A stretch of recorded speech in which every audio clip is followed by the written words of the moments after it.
You got me living on borrowed time. You got me living on borrowed time. Hour after hour. That was Borrowed Time, one of the singles released by London-based musician Attawalpa back in 2020. Luis Felber has been involved in England's music scene for a long time, playing with tons of bands in various genres, from punk rock with his band Turbogeist to psych rock with his band Shuga. He's also one of the founders of Young Turks Records, now known solely as Young. If the name sounds familiar to you, that's because they have some pretty noticeable acts on their roster, including the XX, and with that, Jamie XX, and FKA Twigs. However, since the end of 2019, Luis has been releasing self-produced tracks under the name Attawalpa. This happens to be his Peruvian middle name. Because he has full control, Luis flirts with different genres in the music he makes. But I guess if we wanted to pigeonhole him, I would say he's somewhere in the alternative indie world. Luis and I caught up via Zoom and had a really long chat. It was just so interesting getting to know him and hearing about his journey into becoming Attawalpa. Here's my chat with Luis Felber, aka Attawalpa. Hour after hour, living.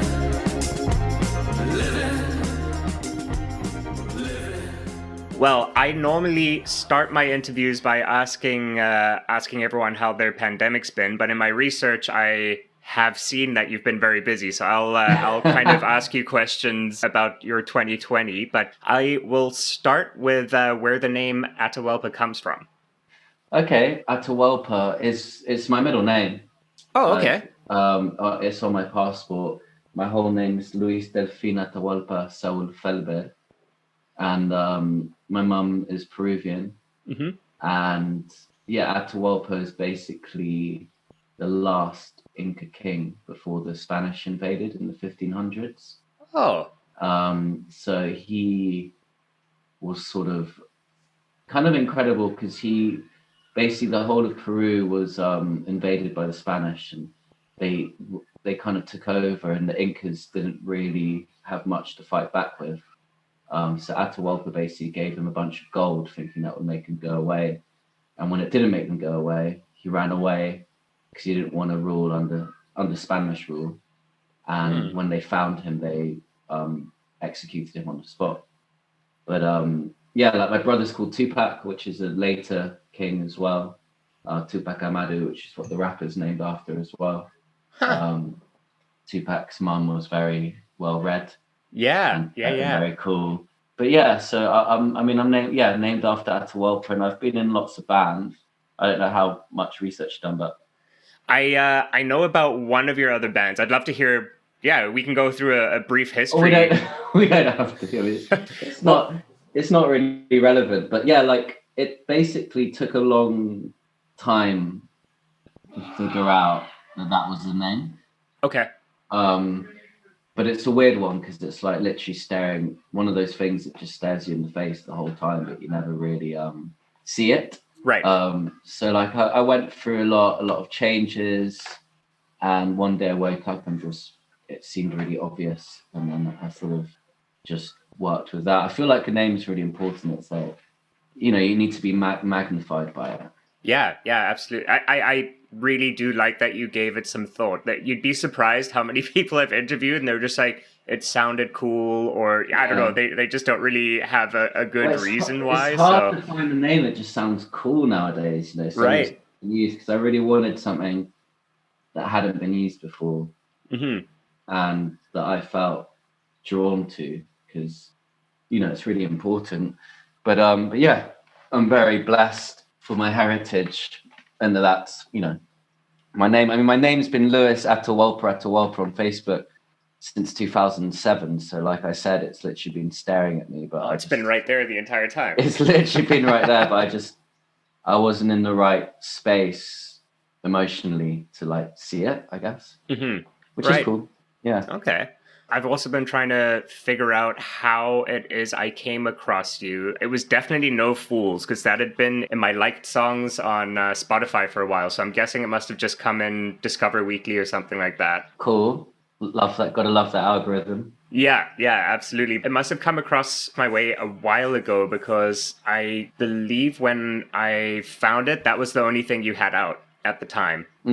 And then, just during lockdown, pretty much all I've been doing is just research on bands and artists and just people that I like. And then because I followed you based on that one track, once you started releasing singles, I saw all of your new stuff come out. And then I was like, oh, great, awesome, cool, something to talk about. I mean, I've only been releasing tracks really since like November last year. So it's been about a year. And No Fools, I put that out as a sort of experiment 2 years ago, nearly 2 years ago.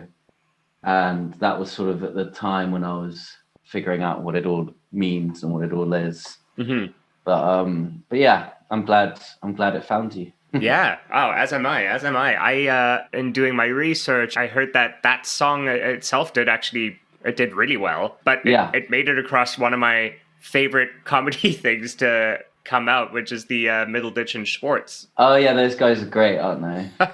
So good. I actually I got to see them when they came to Toronto in 2019, and then the Netflix thing came out after that. So I got all of my friends to watch it. I didn't tell them anything about it. I just said it's really funny. Yeah. Go in with no expectations, because I think if you do, it's just not going to be as good as it would be if it's a surprise. So that's awesome.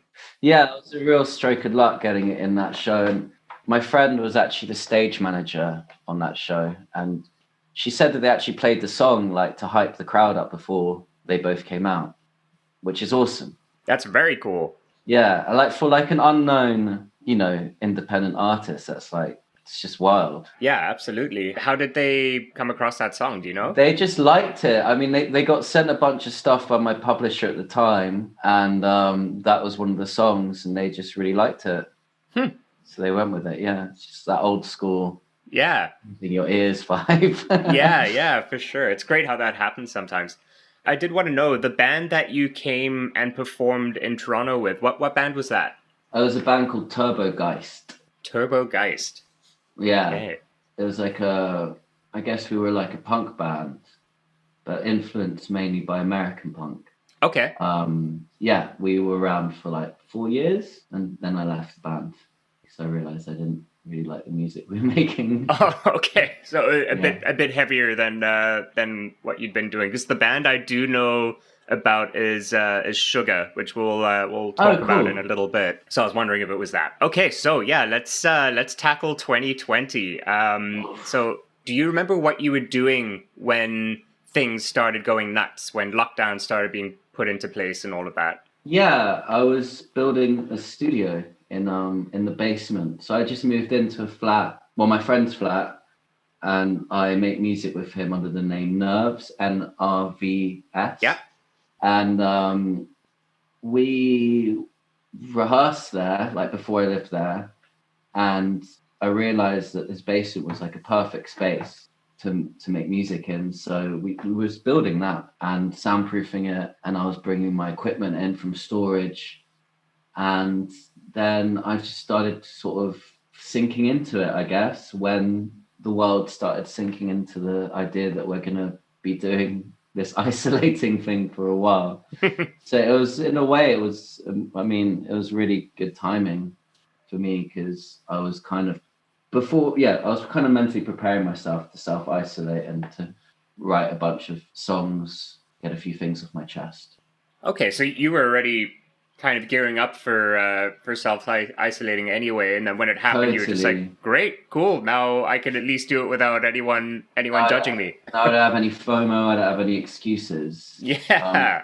Because, the things that I had, that I didn't really realize was stressful, but they are quite stressful. It's like, I basically put on all the shows. I'm a promoter for all the Attawalpa stuff as well. Okay. And so, I booked the gigs, I booked the band, I booked the venue, I promote it. And I had a few of those, and I was starting to do a few nights at different venues, working with this Cuban band that I know called, or Cuban Bangladeshi band called Lucky Terror.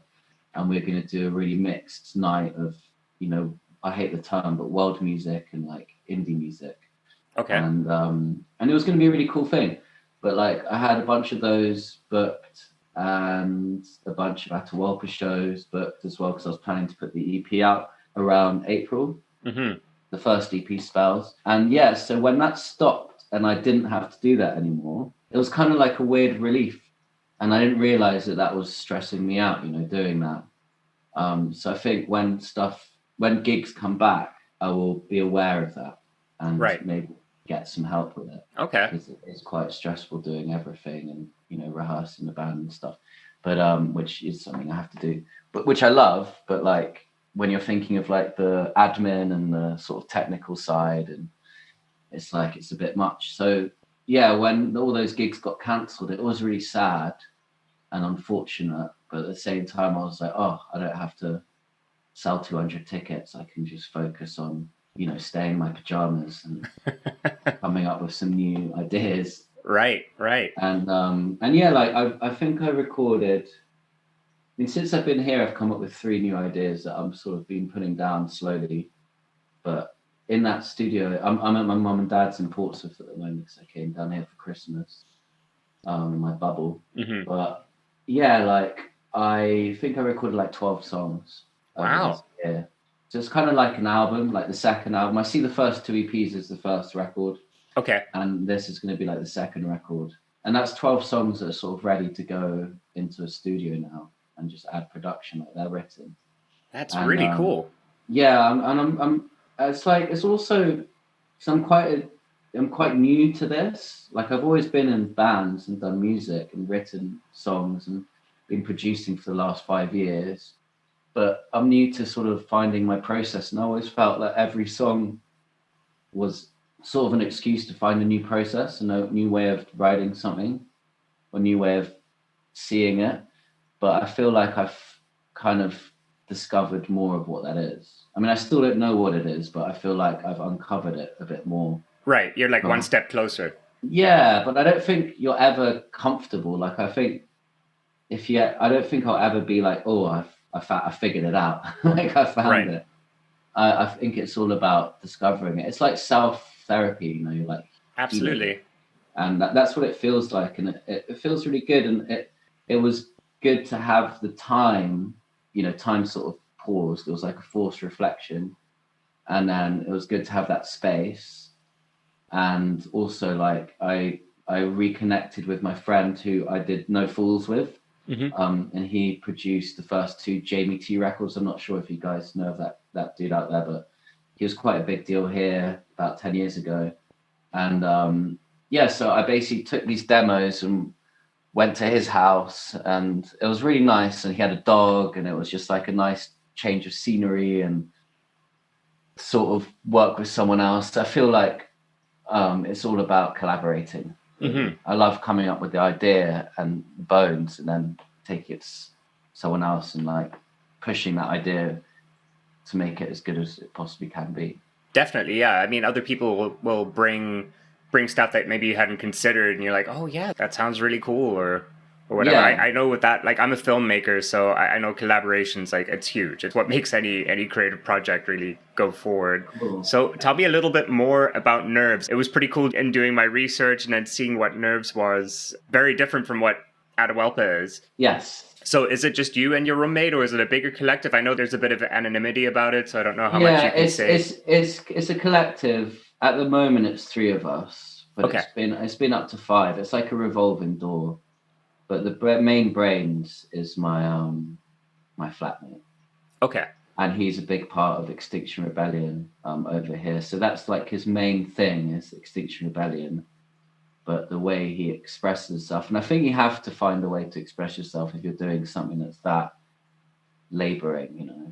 Like, and no one's giving him any love for Extinction Rebellion anymore. Like people that it's not the time to be causing a ruckus, but he does it anyway because it's in his nature. But yeah, so I think Nerves is like, it's a good release for him, and all the songs are about, you know, sort of a dystopian future and a lot of what ifs.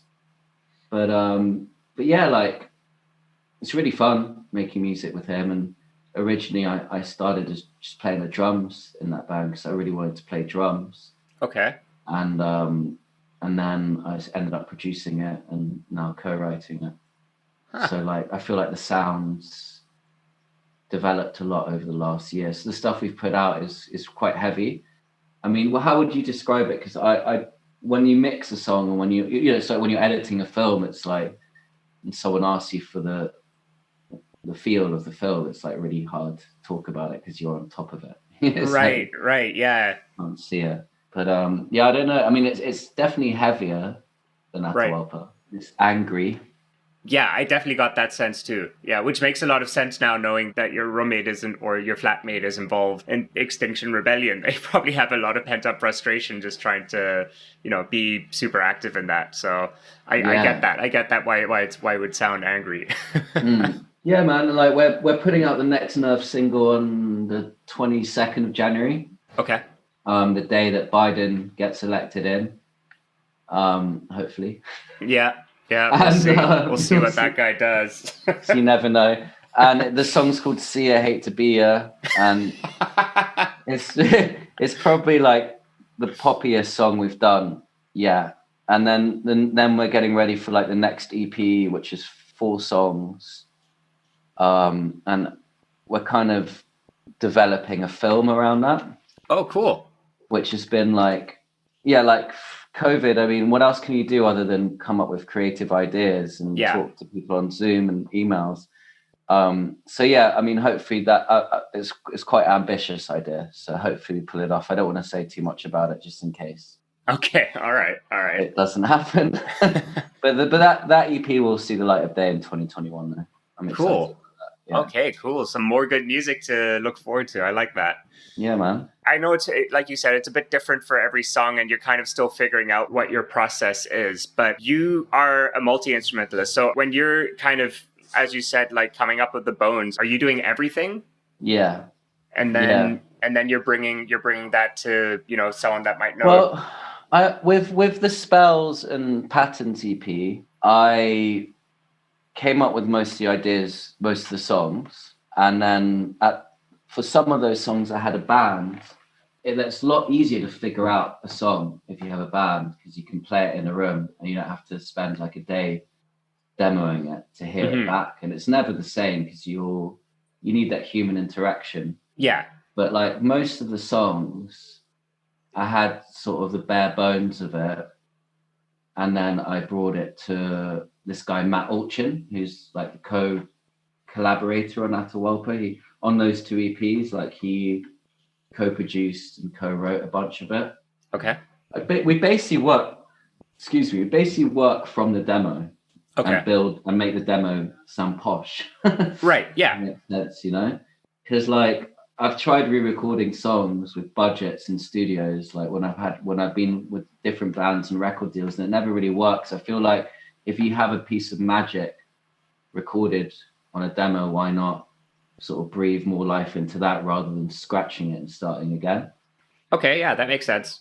Yeah, and like I just make sure that all my early demos are done to a click, so it's not like madness to to play to like an out of time bass, you know. Right.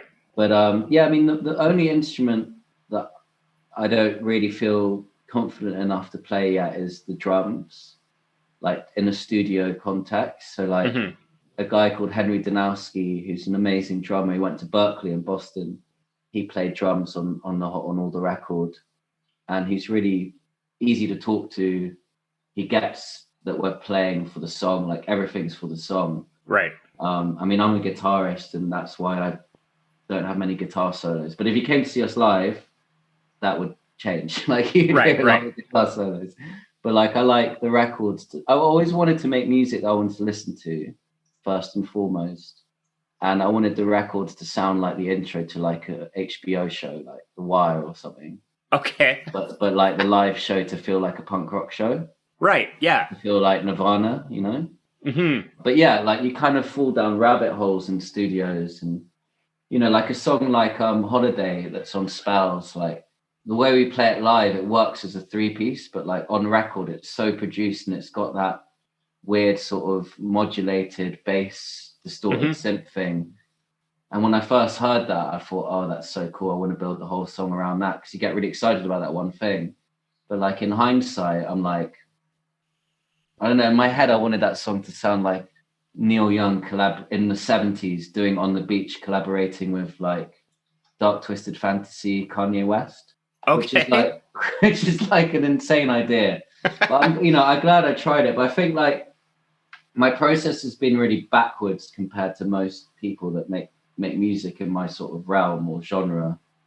And like I don't have a big studio or anything, and I'm not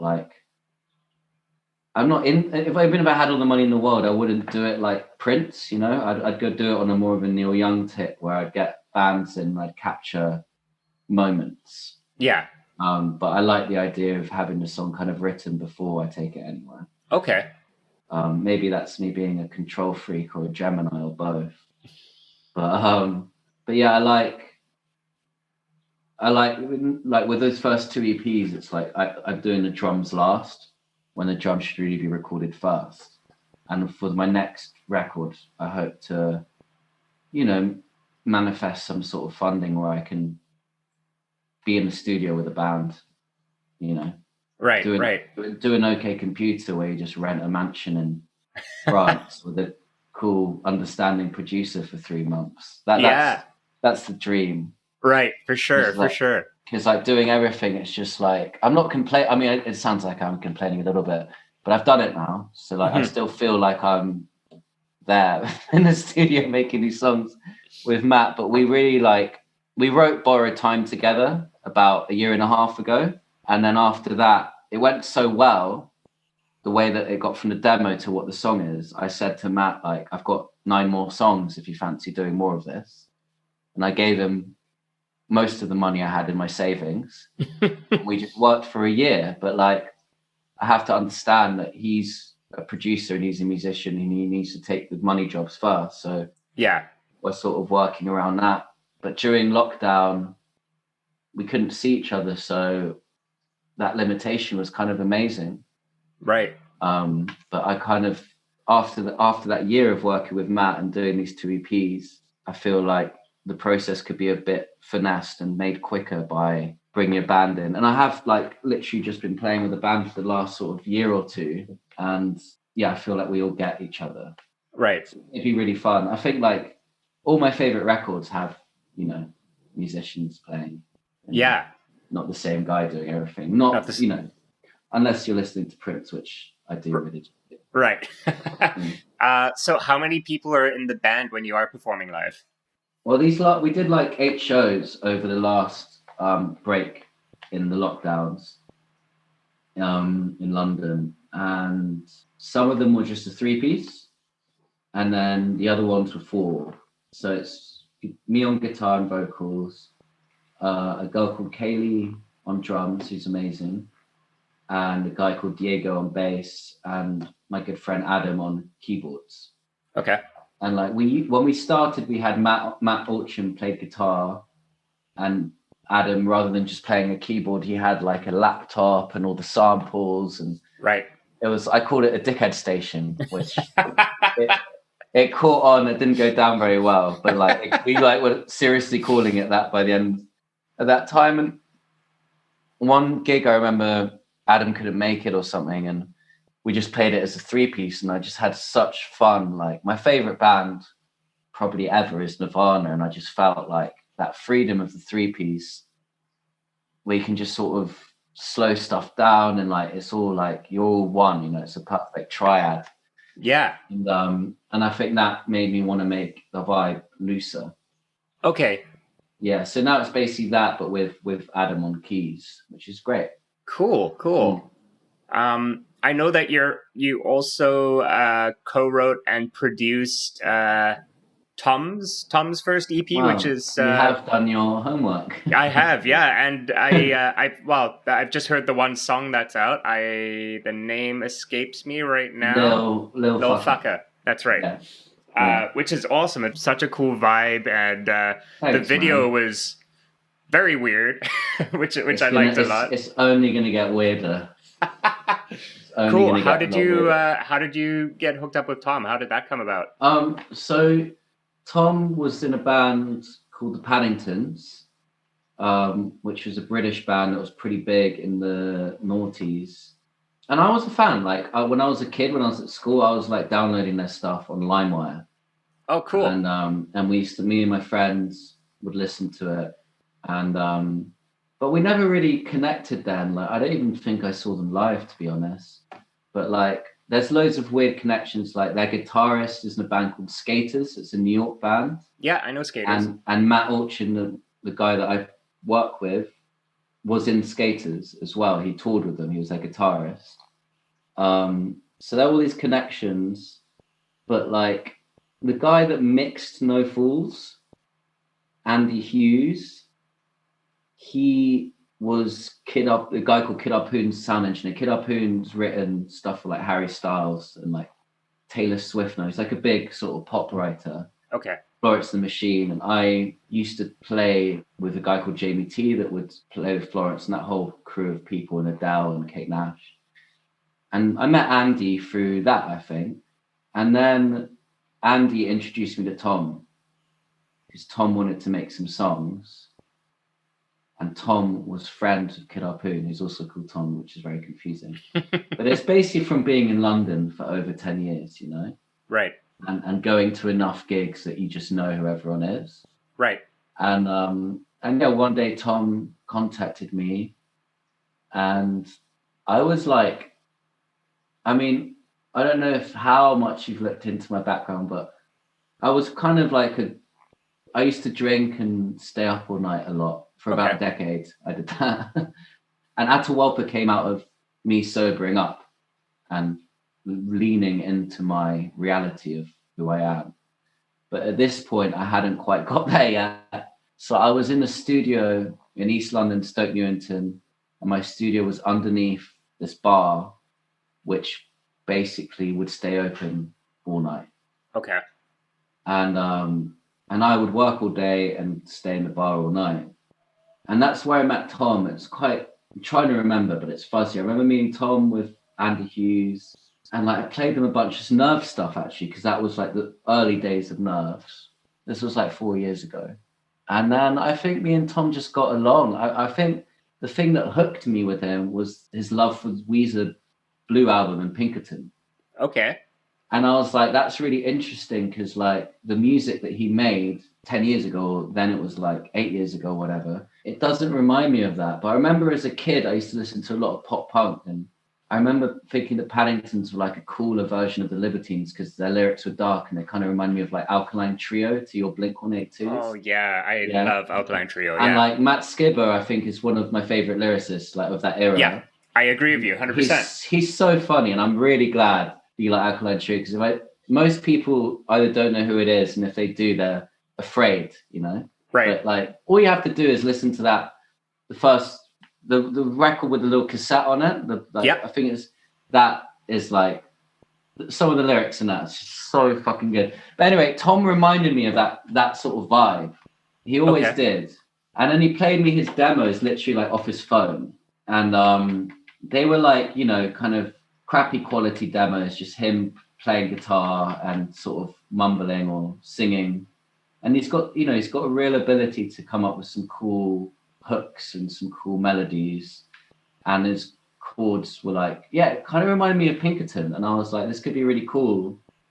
And like creatively, I was in a bit of a bullyish mood. Okay. So I'd been in like Turbogeist and Shuga with like one girlfriend and one of my best friends. And I was kind of coming out of that, of, you know, being told what to do in a creative situation and going along with it. And, you know, you shouldn't, people always do that in bands, because bands work as like a hierarchy, and it's like it's something that should sort of go along, and no one's going to agree with the thing at the same time. But I was just coming out of that and getting into production. And with Tom's stuff, I would just like throw in a hip hop beat and make the arrangements really weird, to just see if he would like be affected by that. Mm-hmm. If he'd be like, no, it should be like this. But he was so cool. He was just like, yeah, like that's awesome. And the more I pushed him, the more it sort of pushed me into places that I just wouldn't have gone. Right. I was kind of bullying myself to make weird shit. Right. And yeah, so we ended up making this EP, and Andy Hughes mixed it, and then he had a kid. She was like 2 at that point, but it kind of fizzled out because he didn't really have a plan. I wasn't going to make the plan for him. I definitely was not organized enough to sort of figure my own shit out, let alone someone else's. So yeah, fast forward to 2020, and I'm going through my hard drive and I find all this Tom stuff, and I just listen to it. I call him up and I'm like, we got to put this out. I've got a label now, distributor, like I'll do it. And, you know, I've already put my Attawalpa stuff out, so I kind of knew what boxes he had to tick to actually get the music in the world. And that's what we did. And now we're releasing the second single off that EP, which is called Honey Brain, on January 13th. Cool. So, and the video for that's going to be pretty wild. Yeah, I've seen some footage of it and it's awesome. Oh, cool. So yeah, I think with that, like Tom's like, it's interesting watching someone else's experience from like not putting music out for 10 years and then doing it. And, you know, the guy's a dad. He's not like a weird hermit. He's like, you know, he's a friendly social guy, but like, it kind of gives you some sort of, I don't know what the word is. I don't know. It makes you feel good. I can't think of the right word. Yeah. But it's nice to be a part of that. And yeah, those songs were like, I wasn't in my right mind at the time, but what I remember, it was really fun. Yeah. So are you sober now? Like, are you completely sober now, or? No. Just calm down. Just calm down. And like, I went completely sober for a year and 3 months, I think. Year and 3 months. And it was started as I wanted to just be sober for 3 months, just to see what that was like. But basically, long story short, I tried lots of things. I tried therapy. I tried going to an analyst. And basically, I figured out that I was depressed. I suffered from depression. And I got prescribed antidepressants. And I thought it was kind of ridiculous to stop. I was taking a lot of drugs to sort of self-medicate, like weed and coke and whatever I could get my hands on, really. And luckily, I don't have a really addictive personality, because that would have been the end. Right. But like, yeah. When a guy said to me like, "Oh, you got to stop taking those drugs, but take this drug that you get from pharmacy," and I was like, didn't make me feel very good. So I tried my ex-girlfriend, who's in Shuga, Emma. Her boyfriend at the time was a 5-element acupuncturist.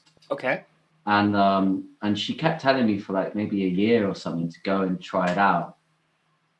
And eventually I heard her and I went, and literally the first session happened, and that was the first day of sobriety for like a year and 3 months. That's amazing. And yeah, I wanted to just like sit, because like, I can't speak for anyone else other than myself, but like, I figured out that everyone has some sort of childhood thing, and everyone has, a hole in them that we try and fill up. And if it's a hardcore, heavy thing that's happened to you, you try and numb yourself. Yeah. And that's why I think I loved weed from the age of like 14, because it was just like, great. But you can't keep that up for very long,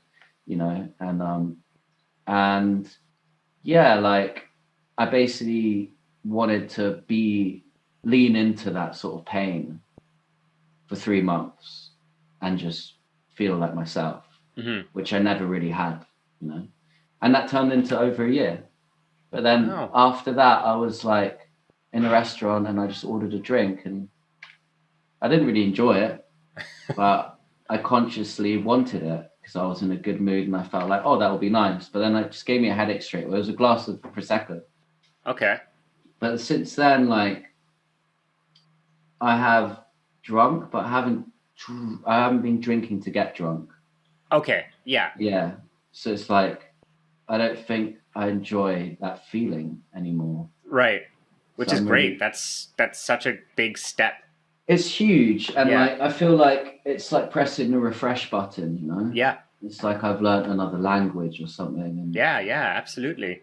and you know, like the sort of industry, the touring rock and roll music industry, it sort of puts drinks in your hands and puts spliffs in your mouth, and Hmm.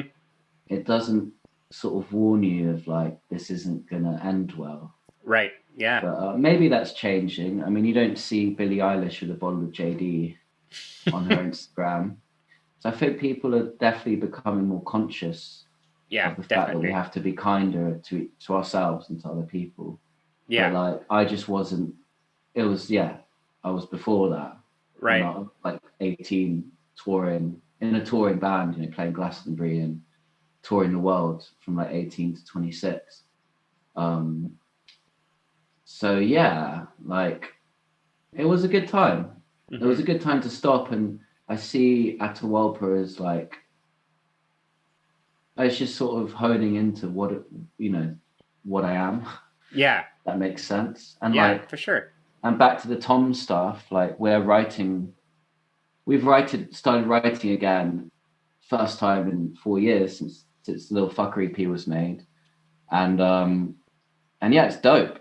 Like the songs are gonna be really cool, and it's just like nice to do it like that, you know? Yeah. 'Cause your teenage self, your Matt Skibber teenage self thinks I need to be wasted to make Yeah. that lyric work, but that's bullshit.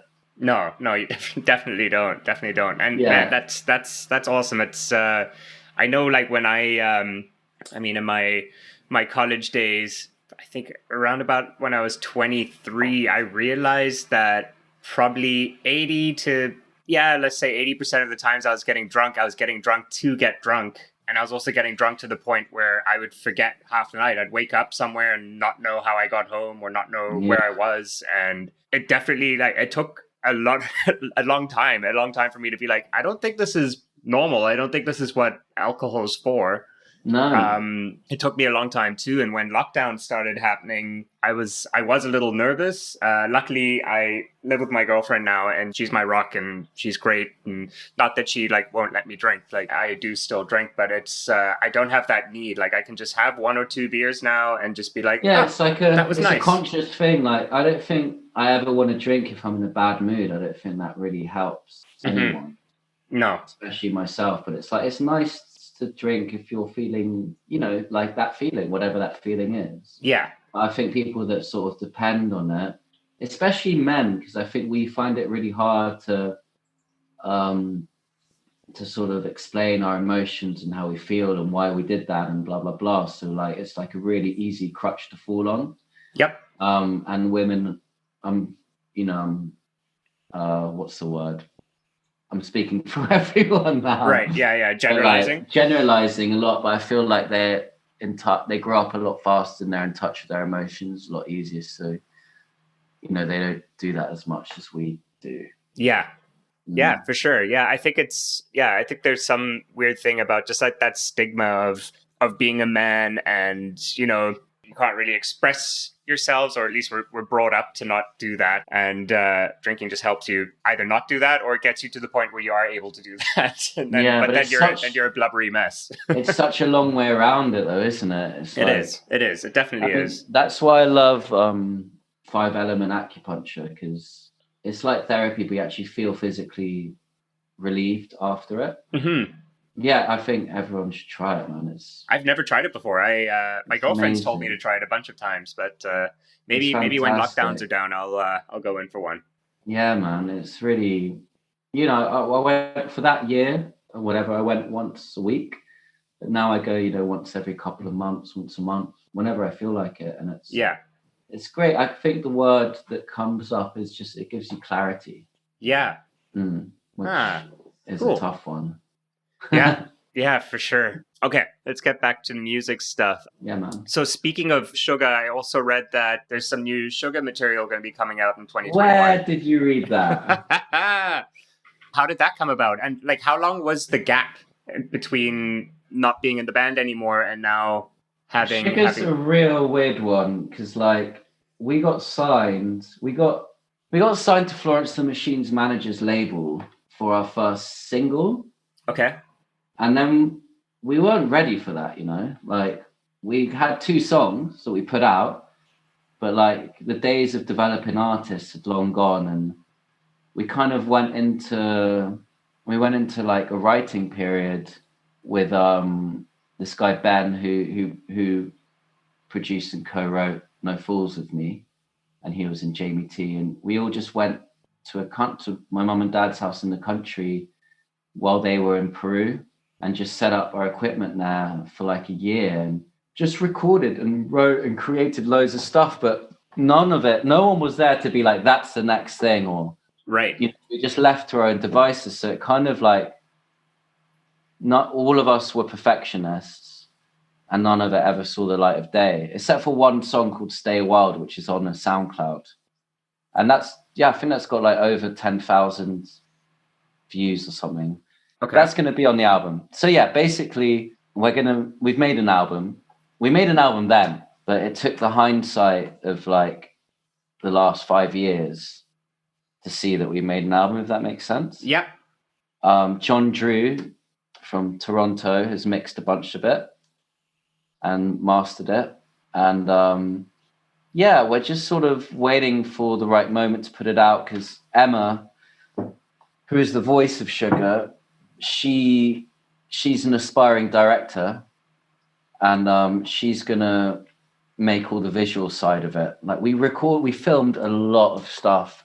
Like me and Emma were together for 8 years, and we filmed a lot of, our holidays, our time together. And she's sort of got a vision to make that into a few videos, and there's also loads of videos that we filmed that never saw the light of day. So there's a lot of archive stuff. Right. And the songs are there. So it's just like, my job is to sort of schedule it all and give Emma deadlines. But at the moment, Emma is busy editing my next video, because she's directed the next Attawalpa. Oh, cool. Video. Yeah. For a song called Please Take Care. That's the one that you shot in that forest, right? Yeah. Okay. Yeah, how do you know? I think that one you told me on email. Okay, I tell you that in email. Yeah.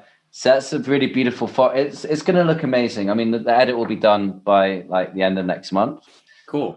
So Emma's like, she's been assistant director for like a year now for this guy who's doing my next video called Sebastian Strasse, a German director. And yeah, I think she's going to just be making a lot of cool stuff, and I'm very blessed to say that my next single will be the first thing she's made.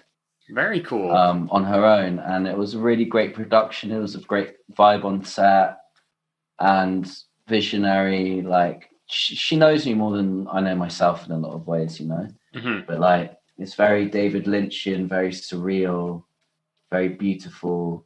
Like all my videos are based in their own world. Like I never want to do the same thing twice. Right. Same with the song, like Mm-hmm. I felt everything to be in its own sort of space. And like, I always wanted to make a video that was very pure, but it's hard to go pure without being cheesy. Yes. But I think like Emma is going to pull that off. Cool. Yeah. That's exciting.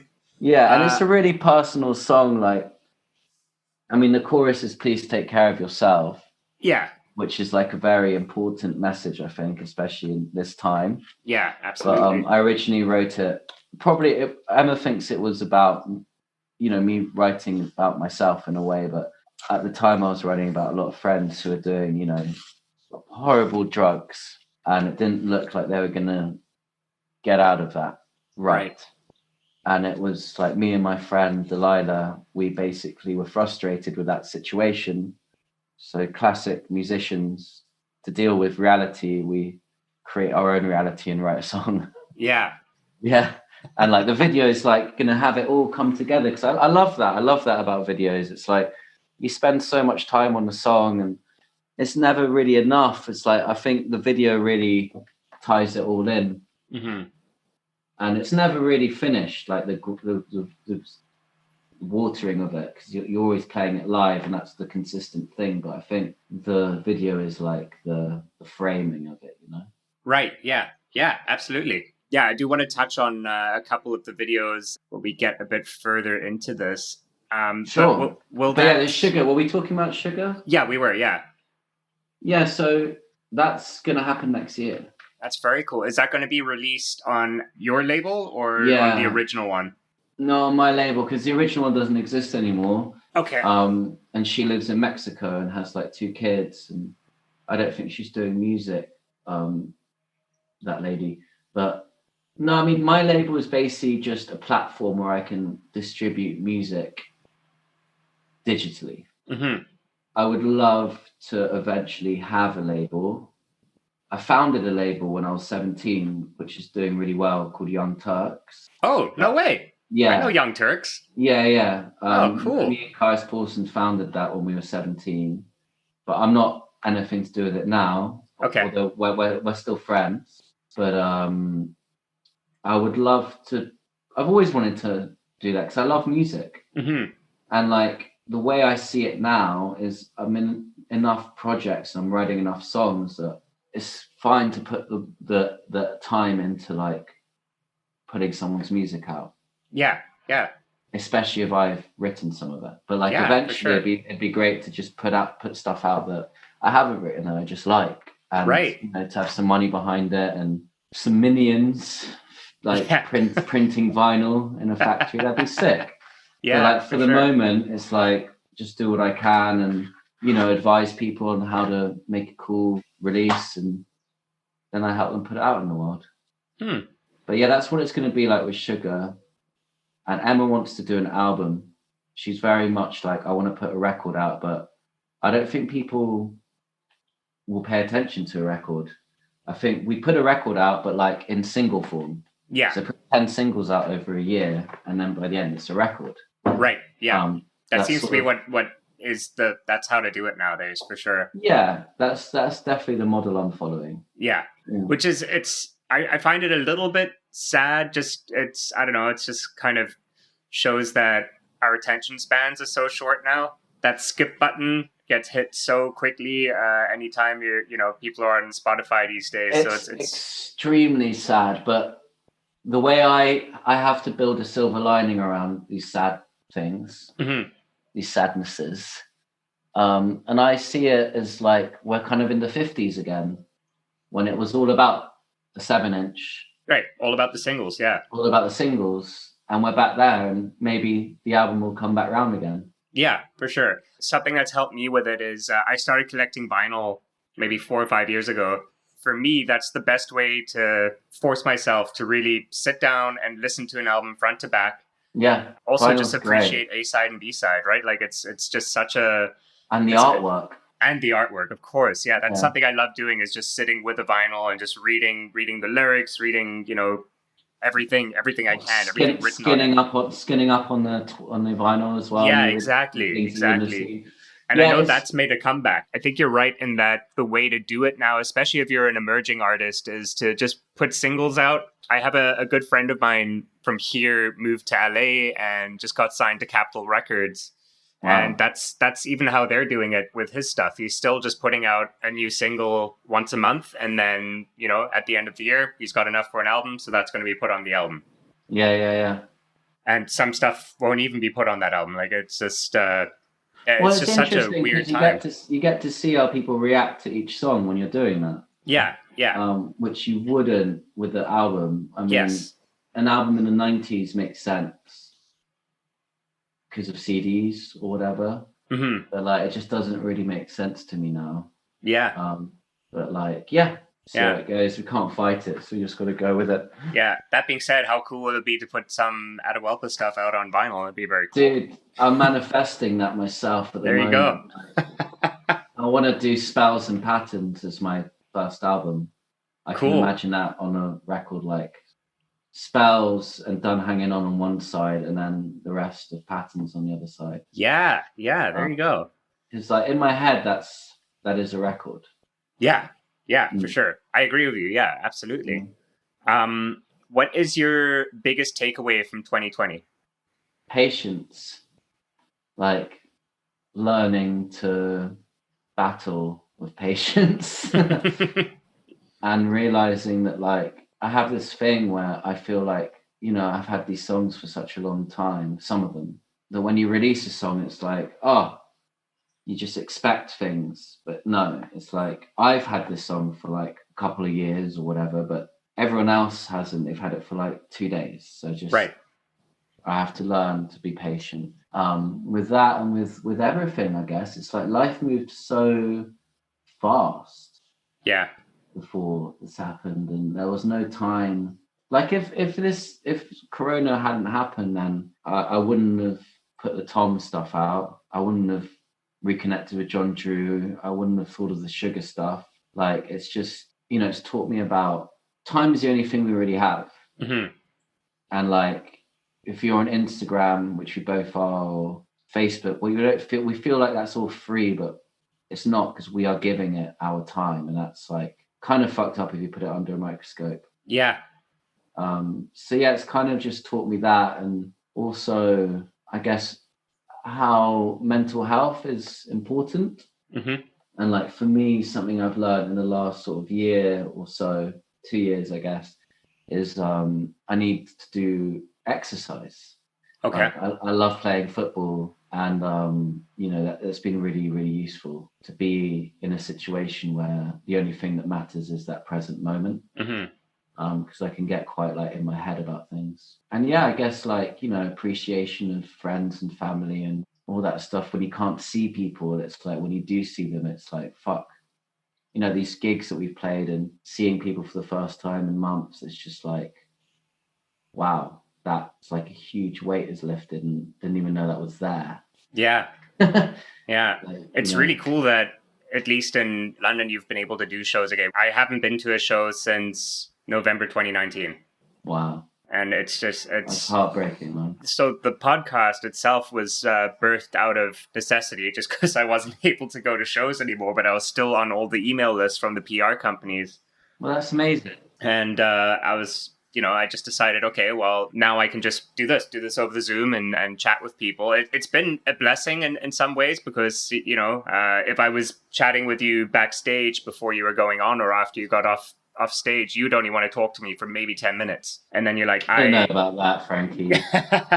At least that's the sense I got about from most of the artists I went to interview. And at least this format, we could chat for hours, and it's been very cool for that. I really feel like I get a deeper connection with each artist I speak to, which is so great, because everyone that I've had on, for the most part, is someone that I actively listened to or just came across. And then when you get to meet them digitally or however, it just gives me such a new appreciation for their music, because I know the backstories behind how the album was made, or just know them as a person. I'm like, they're a really good person. I'm a new fan now forever, kind of thing. That's been something pretty big, but I just miss shows so much. I was going to at least 2 shows a week, and now nothing. And it's just, and like the online shows, I understand people are still trying to just do something, but it's not the same. It's not the same at all. I mean, the audio's not there. You don't get that whole energy and electricity from just being in a crowd, and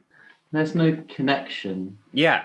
I mean, obviously when we're talking, we're exchanging ideas, and that works. But like with music, you need to feel connected to it, and I don't think that works so much. Yeah, absolutely. You need to be in a very, very specific mood to be the watcher, the consumer. Yeah, you get it, and so does the performer. Like, I did a few of those in the first lockdown. It was just like, I know it's a bit like you're just like freaking out about your Wi-Fi connection. Exactly, right. And then also there's something about sitting on your couch watching something versus being in like a smoky, gross bar, sweaty with a bunch of people around. It's just it's too different of an experience. So I'm just really hopeful. Yeah, we have to be, I think. And like I like I said, I promote and do all my shows. That's how Young Turks started. Actually, we started as a club night, so I've been doing that since I was 17. So the moment that I saw that the restrictions were going to be lifted a bit, I was talking to a bunch of people at venues that I was going to do stuff before this, and I just got right in there and booked as many things as possible. And it was all socially distanced and seating and stuff, but like, it is possible to do it. It's just a lot harder. But I feel like things will become, I don't like saying back to normal, but things will become more like they were once there's this vaccine. Right. Yeah. That will Yeah. help. Yeah. Hopefully. And that's looking good, man. But like, I don't know. I feel like there's that patience thing again. Like, I'm quite an impatient person. Yeah. Especially if I can't get my way. And I think this is a big, it's a lot of learning going on right now. Yeah. Yeah.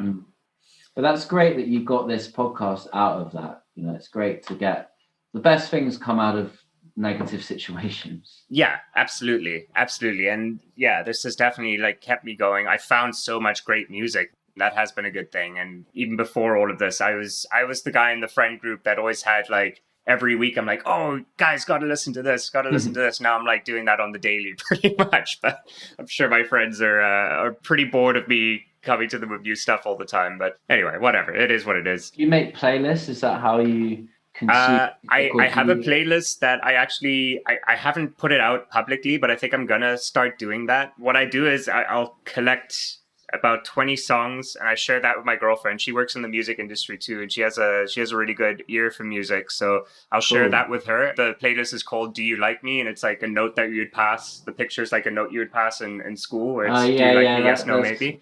And cute, and then she'll just come back to me and say, out of the 20 I like these 5, and then I'll really go into the 5 and then pick reach out to all of them and then see who wants to talk. But yeah, it's been cool. And then I've also now come to a point where people are starting to reach out to me on Instagram, and also friends are like, oh, I just found this band, you should have them on your podcast. So that it's been working. That's how it starts, Yeah, exactly. A lot of people have been asking me like, what's the end goal with this podcast? What do you want? And we don't know what it is. I don't know what it is exactly. And I'm like, I'm just doing it because I like doing it. I love music.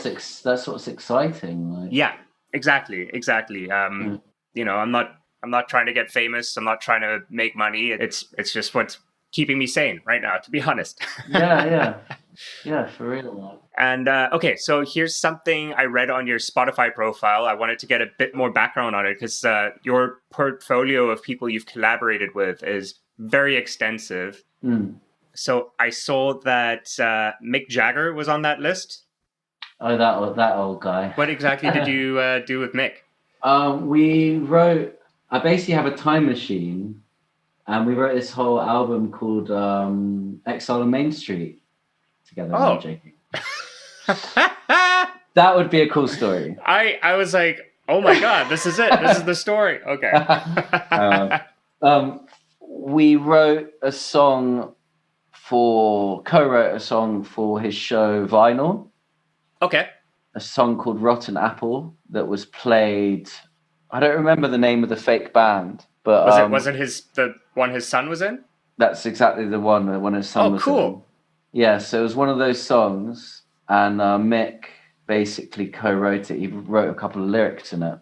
So like his son was in Turbogeist. Okay, cool. Yeah.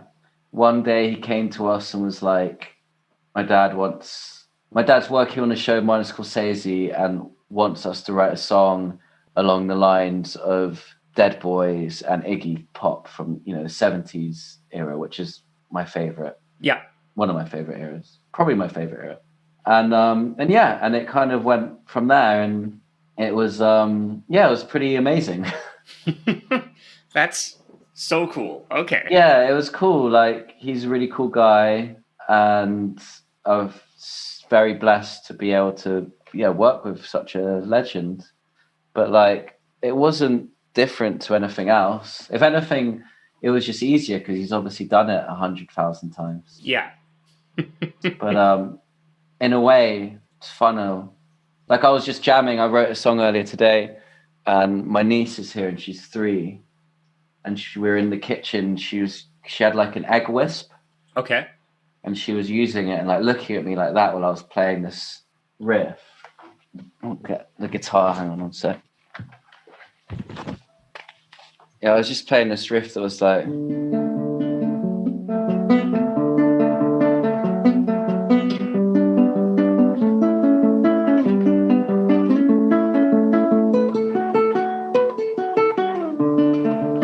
Goes round, and she was like having this egg whisk like going, and I was like, she's looking at me like your drummer would look at you in a band, you know? Right. And she's 3. And I was like, that sounds really cool, Cora. And then she started getting like cheese graters and people were passing her like pans to play with. And she started hitting like my sister gave her a silver spoon to hit like a pan with. And I was like, oh, I don't like that. And everyone's looking at me like, you can't talk to her like she's in your band. And I'm like, yes, I can. But I don't like that. And then she started using her hand, like hitting her hand with it. I was like, I like that. It's a good tone. But she kept going back to the egg whisk. So I was like, that's because it's quite like, I think it's in 3/4 or 6/8, which is kind of like a carousel-y. Yeah, I can hear it in my head right now. Yeah, and it was like, and it was just like, that's so cool. So like, in a way, I'm not saying that my 3-year-old niece is more talented than Mick Jagger, but like in a lot of ways, it's like you never know what you're going to get working with someone that's never done it before. Absolutely, yeah. That's such a sweet little tidbit. I love that. But I think like writing that song with Mick, it helped me with my confidence because I felt like, you know, if you can be involved in something like that, I can work with fucking anyone. Right, yeah, absolutely, for sure. Because like at that point, I just moved into my studio, which is called Moon Studios, which is, I named it that because it was like a spaceship underneath this old churchyard in Tower Bridge in the south of London by the river. And it's like it was a 1700s crypt. And me and Emma, when we were in Shuga, we moved in there together. And after we broke up, I lived there on my own for 6 months and just started recording and producing. And that's when I left Turbogeist. And it was around that time that we did this vinyl song. And, you know, I did a few overdubs there and sent it back and just forgot about it. And yeah, it was the beginning of my production career, I guess, my producer career. Oh, that's cool. Yeah, and on all the off, when I wasn't working with other people, that's when I would start writing these songs, which became Attawalpa songs. So it's really just confidence and being able to figure out how to get back into that childlike amazement, which is what Cora has, you know, so naturally. Because like that's the fuck of like when you get older, you tend to act like it's over, but really it's just about honing into that feeling. Yeah, for sure. That's cool. Is she going to be getting a writing credit on the song when it comes out? Of course. That's cool. Tell me about your relationship with Wolf Alice. Oh, yeah, I'm really proud of that remix. It's cool, isn't it? It's very cool, yeah. Yeah, like it all happened so quickly because I wanted to put that out next year, but they're a well-known band, obviously, so they got their say, you know. Right.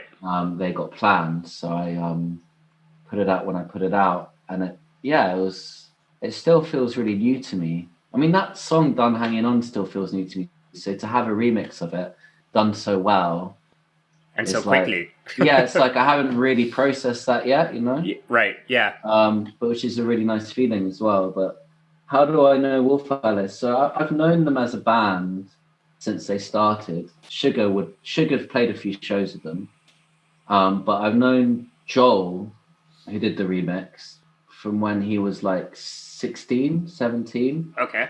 I must have been like 19, 20 when he started sort of coming to gigs, and we got along straight away. Really, we kind of look similar. Oh yeah. And his mum is so cool, and like we go to like GBH shows. Okay. Like his mum's friends with the singer of GBH. I don't know if you know GBH. They're like a band that was on Hellcat Records, Rancid's label, Tim Armstrong's label. Hold on, I'm gonna look them up. I think they're from I do know GBH. Yeah, I think they're from Birmingham. They're like a scuzzy punk band. I was actually, I'm pretty sure I had set an interview set up with someone in the band at some point. It didn't happen in the end, but yeah, I know GBH. Probably the singer. Yeah. But like, Joel's mum was friends with these guys, and I think Joel used to go out with the singer's daughter. Like they were like long-term, you know, like high school sweethearts or whatever. Mm-hmm. And I just remember going to these weird punk shows with like Joel and like his mum, and like Joel's girlfriend's like really sweet. You wouldn't think like her dad's this crazy frontman guy. And he was in a band called Mafia Lights. And I remember when Shuga got signed, I got him one of his first jobs, like working at that label for Maraid. And yeah, we've always sort of scratched each other's backs, you know, and then it was his turn to scratch mine. Okay. No, it didn't really work like that. It was like he always sends me messages like, "Oh, I like that tune," and then I think when I released Borrowed Time, I was like, "Do you want to remix it?" Okay. And he was gonna remix it, and then when he heard "Done Hanging On," he was like, "Doesn't it make more sense if I remix that?" And I was like, "Well, I guess so." And he hadn't sent me anything on the Borrowed Time front, so he did the "Done Hanging On" thing really. He caught the vibe really quickly. Yeah. Because like, I mean, at first I think he said it was like soul waxy. Okay. Like Too Many DJs. Do you know those guys? Yeah. And I didn't really remember. I remember being on the same lineup as them at Benicassim years ago when I was playing with Jamie T, and I don't really remember their music. But then I listened to it and I was like, oh, they got like that Prince snare sound. Like, that's cool. I hope he's done that. And when he said it to me, I was like, oh, it's totally like, just made it really fucking cool. Yeah. And I can't quite put my finger on like, you know, a reference or anything, which makes it even cooler. And then my friend Grain Freeze, aka Ralph, he's done a few of my videos, and he always does our live visuals. Okay. And he's friends with Joel as well from back in the day, and he knew Joel's mum, and he was like, I really want to make a visual out of the animation video, but like make it like some weird sort of 120 minutes MTV throwback thing, something that Joel's mum would think is even cool, you know, like we're all just basically at the end of the day, we're all just trying to impress Joel's mum. She's really cool. And yeah, man, like it worked out really nicely. And yeah, so yeah, I mean, all those guys are really sweet. I love their band. I love how like people weren't really paying attention to guitar music. Then they came along, and I think they helped like the next generation sort of appreciate what we like. Yeah, you know? For sure. And yeah, I have big respect to those guys. Cool. Yeah, all right, I want to chat about spells for a little bit. cool. So 4 songs. We have Borrowed Time, we have Take a Bite, we have Holiday, and Go to the Moon. Yeah, man. How long did you say you'd been sitting on that material for? 340 years. Okay, Holiday is probably the oldest song in that. I wrote that. Okay, I read this book called Innocent When You Dream, which is basically Tom Waits' biography, but Tom Waits never wrote a biography or got someone to write a biography. So it's just interviews in a timeline, chronological order of time. Okay. And he says this thing in like the 80s about recording, and it's about, we were talking about this earlier, it's about the original idea, you know, the catching that lightning in a bottle. Yep. And the more you take it apart, the more you're going to fuck it up. Yeah. So like that's basically what his experience being in the studio is. It's like, don't do too much to it because you might fuck it up or get rid of its beauty. And with Holiday, I think I came up with that in Moon Studios. It was me jamming with Ben on drums, and it was just that the beat basically came from that. And then Ben took that, we demoed something around that. Ben took it away, put that Kanye thing on it because I kept talking about Kanye and Neil Young because like the chords are really like Cowgirl in the Sand. And yeah, basically that happened, and then we just sort of, I put a pin in it and then really wrote it, I guess, 2019. Okay. Like the beginning of 2019. But like in a way, I guess you could say that idea was birthed 4 years ago. Okay. Yeah. Or 3 years ago. So, yeah, I mean, Go to the Moon as well was around that time, but towards the end of my time in that studio. But it was never really finished. But yeah, the idea was born then. Right. So yeah, I guess like those songs spanning 1 to 4 years. Okay. And then the ones that you recorded during COVID, so the 11 songs that you wrote, are you planning to release that in 2021, you think? No. The new stuff? That's going to be another 4 years? No. No. That's what I'm saying, Frankie. Like, I feel like it'll be towards the end of 2021. Right. I'll start another EP campaign. Or if I have a label behind me, I'll still put stuff out as singles, but it'll be leading up to the completion of the album, as like a product. Right. But like, I think for 2021, it's about putting the next 3 songs of Patterns out. Yes. I've already put 2 out, done Hang On and Killer. Killer's probably the oldest song, 'cause I wrote that with Emma when we were in Shuga, but it just never really worked as a Shuga song, because I wasn't the singer in Shuga, she was, and it just never really worked. Right, with me, right. like singing one song, it looked like, hey, I'm a man, I should sing a song. Right. Did you know that band X, that punk band X? Yep. I always thought that when that dude sang, it's like, fuck off. Like, to let her sing your songs, like her voice is so much cooler than yours. Right. Yeah. I know exactly what you mean. Yeah, I felt a bit like that. But Emma helped me write Go to the Moon as well. Like, we wrote the last chorus to it together. But yeah, I mean, those songs really came together. I've had so many demos and little ideas, but those songs really came together like towards the beginning of 2019, towards the end of 2018. Right. Okay. What is your favorite track Of the Spells? EP? Yeah. It changes, man. But I mean, I keep getting nightmares about Take a Bite. And I keep waking up being like, I'm in the studio about to record it, and I'm about to do it right. It sounds like I can't do anything about it now because it's out, and like that's another thing that I have to teach myself is like letting go. Right. But like when we play that song live, it's just so much fun, and I feel like the recording is very different.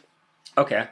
But I think my favorite song, I like all of them. They're all like my children. It's like telling me to pick your favorite child. Pick my favorite child. But I guess that would, if we're being real, that would change every day too. Yeah, absolutely. I really enjoyed playing Go to the Moon in the last few gigs. Okay.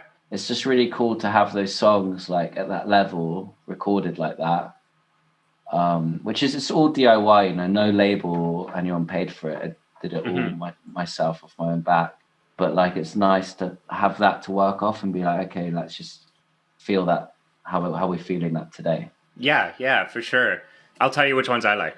Yeah, that's way better. I mean, you caught me out. You can edit that. Okay. I just spoke about how I can't decide which my favorite song is for like 20 minutes. That's totally fine. That's, you know, most people, it only catches people off guard when I ask them that, because they're like, fuck.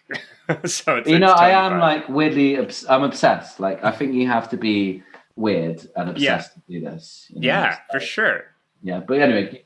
Okay, so I absolutely love Borrowed Time. I remember what pulled me into it was that beat with the bells. Once I heard the bells come in, I was like, cool. Holy shit, this is so cool. And then I also really, really liked Holiday a lot. I found that the guitar riff reminded me a lot of Zeppelin's Dire Maker. Okay, I don't really know much Zeppelin. Well, listen to that, just because it's the... What's it called? I think it's called... I don't know if it's pronounced Dire Maker. Dire Maker. Okay, I'll check it out. And actually, I was going to ask you if you'd been listening to a lot of Zeppelin. It's interesting that you aren't that big into them, but just listen to that and tell me what you think. Not to say that it's a ripoff. It's just it sounded to me How inspired by that. is spelling Die Maker? Is that so? It's okay. D''. I would have YER. never guessed that. Okay, cool. I like that song, and I'll listen to it after this. Yeah. No, I was listening to a lot of Neil Young and Kanye West that time. Weirdly, I love that song "Holiday," man. Yeah, no, it's great. So those two songs I've been playing on repeat like a bunch, getting ready for this. So those are my favorites. I also really, really love Killer, which I know isn't on that. Why did you decide to release the EP and then have these two singles come out after that? Well, they're part of the next EP. Oh, okay. So Spells is out. It's those 4 songs with that Tom Beard picture of me as the king. And then Patterns is a 5-song EP. Okay, and that's the next one to come out. Yeah, okay, gotcha. Yeah, but I'm hoping for the first record to be Spells and Pattern. Right, yeah, On like a Spells vinyl. Dash or something like that. Like Yeah, with a slash. on a vinyl, you know. Yeah, Cool. in this order. But I'm glad you're digging those, man. Like, Yeah, no, they're great. They're really, really cool. Like Done Hanging On, I loved the video done for it. That animated video is that shit still blows my mind. so trippy. Who did that? These two dudes. Well, my friend Alexandra, basically, and I sort of orchestrated it. And I love this guy, Alex Jenkins. I follow him on Instagram, and I just think his sense of humor is so funny and dark and colorful. And I know there's just something cool about him. Okay. And I reached out to him to do a video for a different song called Yellow Fingers, which will be out next year. And he was sort of umming and ahhing, and then he basically said that he didn't know how to animate longer than 15 seconds. Okay. Or he hadn't done that before, so it'd be good to have an animator to help. And I was like, this is during lockdown. I was like, I've got 300 quid. Just like, I don't know, 400 Canadian dollars to put towards this. And basically, my friend Alexandra found a bunch of animators, but one guy, Joe Taylor, who is incredible and very similar, not the same style, but like you could see them in the same world. Okay. Together. And I felt like, oh, they might want to work together. And I didn't want to like be offensive because I feel like, you know, it's like someone comes up to me being like, I want to record an album, 10 songs. I got 20 quid, you know? Right. Yeah. It's like, oh, it's a bit, you know, you can't help but feel a bit offended, but I'm quite sensitive to that. So basically we just spoke for ages and decided that the song should be Done Hanging On. I think I played them a bunch of songs and they like leaned towards that. And yeah, they just worked. I set up a Dropbox and I gave them 2 references. Midnight Gospel, which is a Netflix show, which I love. Yep.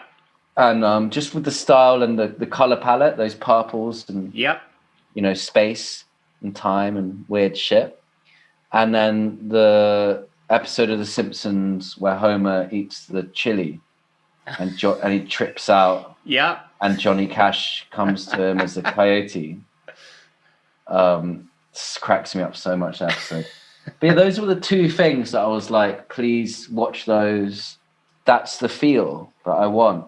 Right. And their style is quite like metamorphosizing, like it's a guy walking down the street and it goes into his eye and the eye turns into a window and it's I love coming that. out. And that's kind of what they do. So we just made this Dropbox and they started throwing in ideas. And it was like the second idea. Joe basically did the second verse. The adrenaline kicks in like a foot on the brakes. And he went along with the lyrics. Like all the other things before weren't following the narration. But the way he did it was so cool. I was like, that is amazing. You can do that. And he was like, I could see him on Zoom. He was just like, oh, that's going to take so long. But like, I think they literally, you know, it was lockdown 1.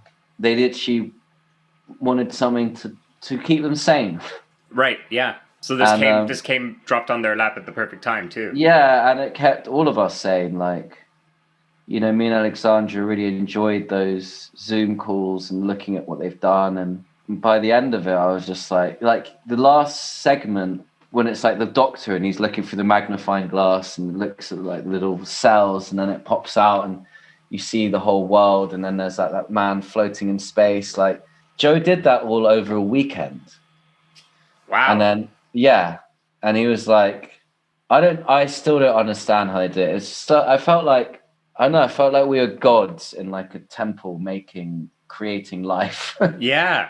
Because like every time we had a Zoom, the next time we saw what they'd done, it was just like next level. Right. Yeah, so that was really fun. And again, it was really fun to sort of remix that with Grain Freeze to the Wolf Alice remix because it just gave it more life. I just feel like, you know, there's a lot of competition out there, people wanting to be seen, and I feel like anyone would enjoy that. Yeah, absolutely. Yeah, it just feels like an acid trip. Just turning one thing into another thing. That's very cool. And really liked it. I think the trick is to like let artists move at their own speed and that they do it their own way. Like, don't tell them too much because all that shit just came from their brains, you know? Yeah. Yeah. Like if there was someone directing it, then it would have been really like cold and For sure. For sure. It's, But and like you also reached out to them because you like what they do. So you know, you should just like let them do what they do. yeah, exactly. For sure. But no, that was super fun. I mean, all the videos, I have a lot of fun making them. Yeah. And I really enjoy like every video I've made a new group of sort of friends, you know. Right. Confidants. All right, so we have come to the final section. So these are just like more general, quick questions. Okay, what I'll try. album, song, or artist has been getting you through the pandemic? Big Thief, and Big Thief. Yes. Okay. Cool. You know the Spotify Rap 2020 thing? Yeah. My top 5 songs were all Big Thief songs. Oh no way! Yeah, That's wild. that's Cool. fucked Yeah. up, Big Thief right? is awesome. Yeah, I think it was Masterpiece, Pool, Shark Smile, UFO, Real Love. Okay. So yeah, big time, Big Thief, and yeah, I can't really think of any other ones. That's the That's only fine. truth one. That's fine. Yeah. It's actually cool that you had like one person that you or one artist that you went to very quickly. So Yeah, and I what never is- really got into them till recently as well. Yeah. So they've been a real, just such a joy. What is the last song you listened to? Not necessarily Big Thief. It could be Big Thief, I guess. But No, I don't think I've listened to Big Thief today. I'll look on the Spotify. Da, da, da, da. Oh, Lowell George, 2 Trains. okay. It's a banger. I'll put it in the chat now. Cool. Yeah, please do. It's like, oh man, this is the sort of music I want to make with a band, because you can't make this music on a computer. Right. Not that I make my music on a computer, but it's like you leave space for the drums, and Right. Yeah. Yeah. this is just like you wouldn't be able to. It's like creating spontaneity, you know. Can't really do that with a computer. I mean, you probably can if you're Aphex Twin, but I'm not Aphex. Yeah, Okay. check that tune out, man. It's great. Cool. Yeah, I have it. I have it great as well. lined up here. Oh, George. Okay, got it. 2 Trains. Okay, and then last question for you: how do you go about finding new music? It used to be about going out to clubs, listening to DJs in between bands, but you can't do that anymore. For a while. Well, for now, it's on pause. My flatmate, I mean, he's older than I am. I tend to show him music, but every now and again he shows me music. He might have even introduced me to Big Thief, actually. Actually, no, he didn't. My other friend Sam did, but he'll claim that he did. They're like friends, acquaintances. YouTube's really good. Yeah, I've heard a lot of people use YouTube. I haven't tried I finding mean, I stuff with don't YouTube. go out there to find it on YouTube, but like I see things like mainly like Tiny Desk Yep. concerts like that. I really want to do something like that in England. Tiny Desk concerts. Yeah, think I that's actually did do something like that up until we died because of COVID. But I had this that's thing a called shame. Sideways with some buddies of mine, yeah. and Tiny Desks was our Tiny Desks. And do you know Colors? Yeah. Yeah, so those were the two catalysts for this is, why we want to do something like this. And what we did was we just built a set. We found a very small office and we built a set, had a very cool landlord who was essentially just had this really large event space. And he built these 2 offices between the event space and the windows heading out to the street. And he just built those offices there because he's a raver kid and he just wanted to throw raves and he needed a sound cool. buffer between the event space and the street. Wow, that's cool. So he was totally fine of us having loud bands in and all of that. So yeah, we started this thing called Sideways and we built a set and we just did it for 2 years. So the first year was like an old like Victorian smoking room. And then the reason the show is called Sideways is the entire set was like this. So people would be standing on the wall when they're performing. I'll send you a link for that right now. Yeah, send me that, please. It took a lot of work, but as long as you're with the right people and people that are just motivated and realize like this isn't nothing there's not gonna be a return on investment right away, you'll be fine. I definitely suggest doing it because we found many great artists because of that. I've been chatting to someone over here that runs a pizza company. We wanted to start one called Tiny Slice. Okay. Where basically the set is the restaurant and we get the bands to play and feed everyone pizza. And it might happen, who knows? We'll Right. see. Yeah, we'll see. But We'll see what but what happens with COVID. yeah, that's a great way to sort of find new music. The other one, which is quite, I don't know why I'm a bit grossed out by it, but Spotify algorithms. Hmm. So like my daily mix, I listen to Spotify on average of like 5 to 6 hours a day. Okay.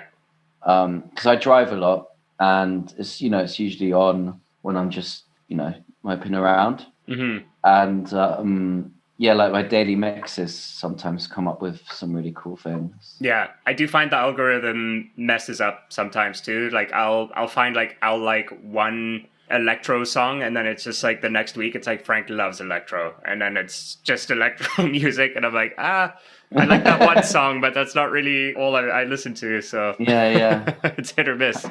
How do you listen to music? Spotify. Well, yeah, I listen on Spotify. I find new music.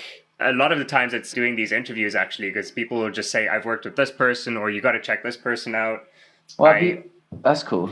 Yeah, and then yeah, just like the classic, like checking out all the music blogs and just seeing what new stuff's being released. And then something I do like about Spotify is if you're really into an artist, you just do that artist radio thing, and then it'll just find stuff that's kind of similar. Yeah, that's great. I mean, Instagram's really good as well. Like just following blogs and stuff. Mm-hmm. So I always like when people write about my stuff, I kind of want to know the people that are writing about it and just like thank them at least, And yeah, sometimes they'll like, a lot of the time they are like fans. They get into the music and they send me stuff and I check out their blogs, which is really fun. Mm-hmm. Yeah, I love discovering new music, man. Yeah, for sure. Now that I know that you like hip hop as well, you should check out this Canadian hip hop duo called Snotty Nose Res Kids. I'll write it down here.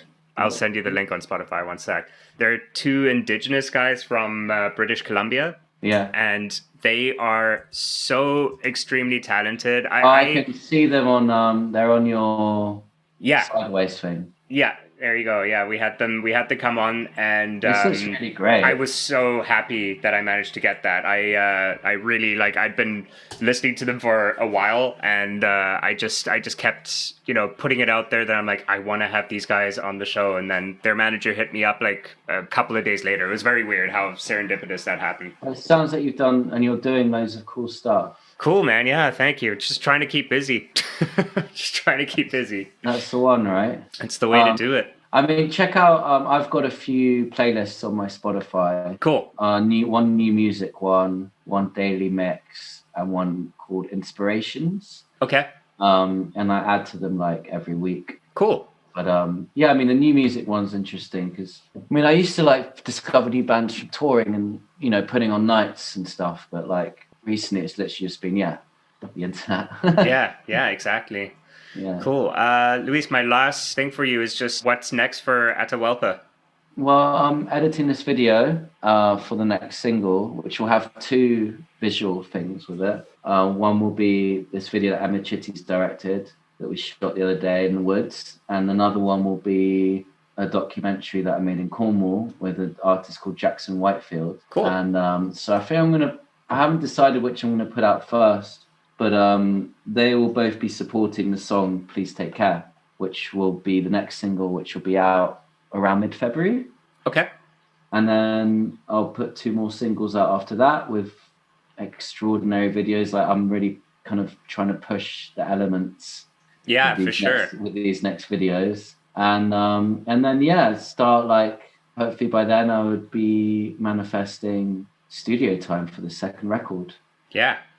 Cool. And like, hopefully, fingers crossed, we can play some shows soon. And I'd love to come over for North by Northeast at some point, man. Yeah, man. Oh, man. I have family in the UK, so when traveling is allowed, I've already promised them that I'll be going to visit. So I'll hopefully. Whereabouts in the UK? Where does Pauline live? She lives outside London. I know when I went to go visit when I was 15, and I know we took the train into London, and it was about a 45-minute train ride. Okay. Beyond that, I couldn't tell you. Are you from Toronto, born and bred in Toronto originally? No, I'm from South Africa originally. Okay, cool. Mhm. Yeah, you got an accent. I like Yeah, that. yeah, a little bit of one. Yeah, still held on to it after all these years. I've been in Canada for like 12 years now, but yeah, the accent won't go, which is good. It makes me a bit unique. But people here think Yeah, I'm man. from just the eastern part of Canada because they sound a little Irish over there. Oh, really? So I get Irish or Newfoundland all the time, and I don't know. I love Irish people and I love Newfies, so it's I don't take it as a bad thing. No, not at all. We had a Canadian guy doing the Steadicam on the Please Take Care video, and he was saying how incredible the amount of accents we have in just this one tiny island, and in Canada you got three I know. Yeah. accents. Yeah, it is crazy. Pretty wild. My dad is Swiss, and I remember. Cool. So I've been lucky enough to spend a lot of time in Europe and Switzerland specifically. And I remember this one night, my cousin's a chef, and I was in his apartment. He said, "Okay, tonight we're gonna do like a roast beef or something like that." I forget what he was making, but he invited like the local butcher, so he got the best cut of meat. He invited just a bunch of friends from that, his buddies. And I was sitting in the room and I was chatting with one of his friends who was like his English is really good. So we were just chatting and we're just sitting there and he's like, "Oh man, I love your cousin's accent." And I'm like, "What do you mean?" Because this is in Lucerne.